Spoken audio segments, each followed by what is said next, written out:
cave, les journalistes présents, le personnel de l'hôtel, mais aussi la population environnante. Vous allez l'entendre, chant et soutien à Saddam Hussein.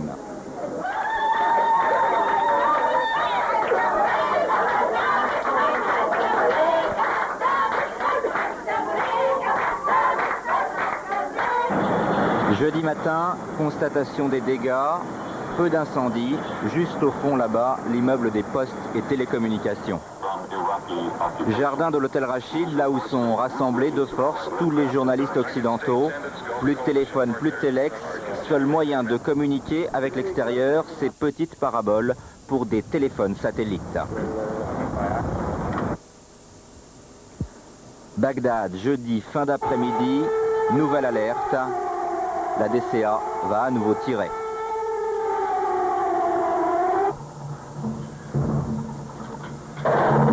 Tire en face.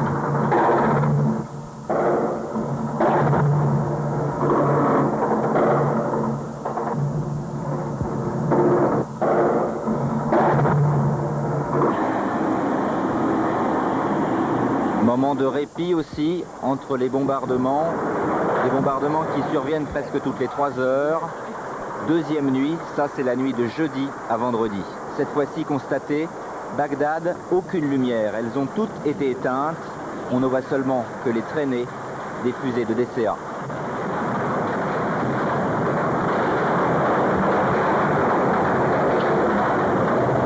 Image prise depuis le haut de l'hôtel Rachid au centre de Bagdad par Jean-François Renoux, grand reporter caméraman à la 5.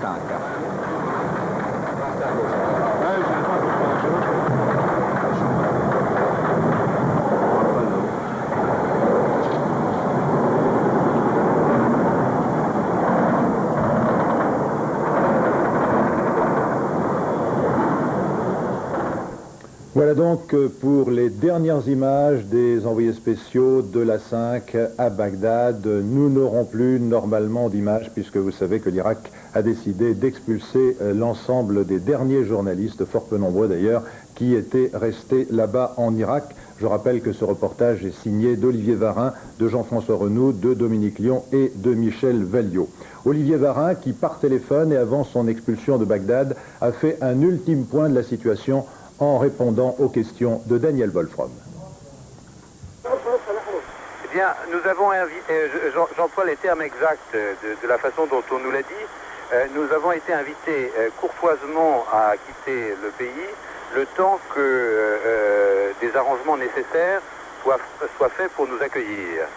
Ce qui fait que nous avons empaqueté rapidement nos affaires et nous louons des taxis pour aller jusqu'en Jordanie, mais je ne sais pas si nous pourrons passer la frontière ce soir, car je crois qu'elle ferme à 7 heures. Est-ce que vous avez l'impression que vous allez pouvoir revenir à Bagdad? C'est ce qu'on nous a dit. On nous a dit que ça n'était que pour 3 ou 4 jours et qu'après, tous les gens qui étaient restés après le début de la guerre pourraient librement revenir. Pourquoi 3-4 jours selon vous? Je ne sais pas, il peut s'agir de simples problèmes d'intendance.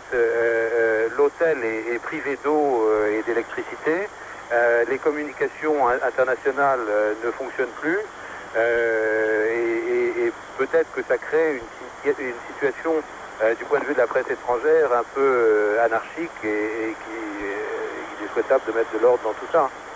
Sur le fond, est-ce que vous sentez que le gouvernement irakien tient encore la situation en main? Impossible à dire, ça c'est pas moi qui peux répondre à ce genre de questions. Sur le fond également, est-ce qu'il y a encore des bombardements sur Bagdad? Non, nous avons passé une nuit extrêmement calme. Il y avait, nous pouvions entendre et voir des déflagrations très loin sur l'horizon, c'est-à-dire dans la très très large périphérie de Bagdad. Quelques alertes, mais non suivies de l'apocalypse des 2 dernières nuits. Est-ce que vous avez une idée des bilans sur ces bombardements? Non, aucune idée des bilans, simplement nous avons l'impression de vivre une drôle de guerre, parce que lorsqu'on nous interroge de l'extérieur, on a l'impression que vous croyez que Bagdad est rasé, ce qui n'est absolument pas le cas. Quelques bâtiments officiels ont été touchés par des missiles, mais Bagdad est une ville très peu touchée. De la même façon, nous avons eu des témoignages de gens qui revenaient de Koweït City et qui nous disaient que la ville était très calme, que tout le monde s'y promenait normalement, alors qu'au contraire, Bassora avait été sévèrement bombardée. Donc des tas de bruits courts venus probablement de l'autre côté et dont aucun n'est vérifié ici. Est-ce que vous avez une idée des rampes mobiles de missiles? Où est-ce qu'elles se trouvent et vers où elles sont dirigées?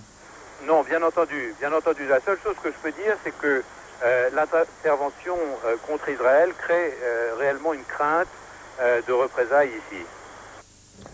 Effectivement, les rampes de missiles, personne ne sait où elles se trouvent exactement, puisque les Américains eux-mêmes ont reconnu qu'elles existaient toujours, et la meilleure preuve, c'est que le régime irakien a réussi une deuxième fois à attaquer Israël avec des missiles. Il y a une contradiction d'ailleurs entre le nombre de missiles Scud de fabrication soviétique que les Irakiens prétendent avoir envoyés sur Israël et le nombre d'explosions réellement recensées. 11 du côté irakien, 11 fusées envoyées, 3 reçus, disent les Israéliens. Mais vous imaginez l'état des Israéliens qui ont subi une deuxième attaque de missiles. C'était au petit matin. Nous retrouvons Daniel Wolfram.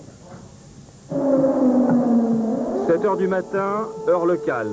Pour la deuxième fois depuis le début de la guerre du Golfe, Israël est la cible de missiles irakiens.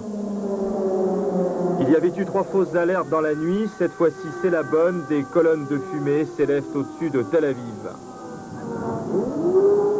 Très vite, le porte-parole de l'armée précise qu'il s'agit de 3 missiles Scud et surtout, qu'ils ne portent pas de charge chimique. Mais tout le monde en Israël avait déjà pris ses précautions. Premier bilan miraculeux comme lors des premiers tirs, 10 blessés seulement pour des destructions qui paraissent importantes.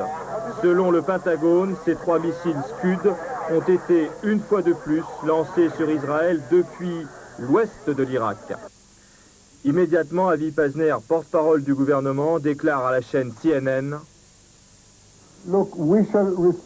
nous allons répliquer, nous ne le laisserons pas nous terroriser. Nous allons riposter et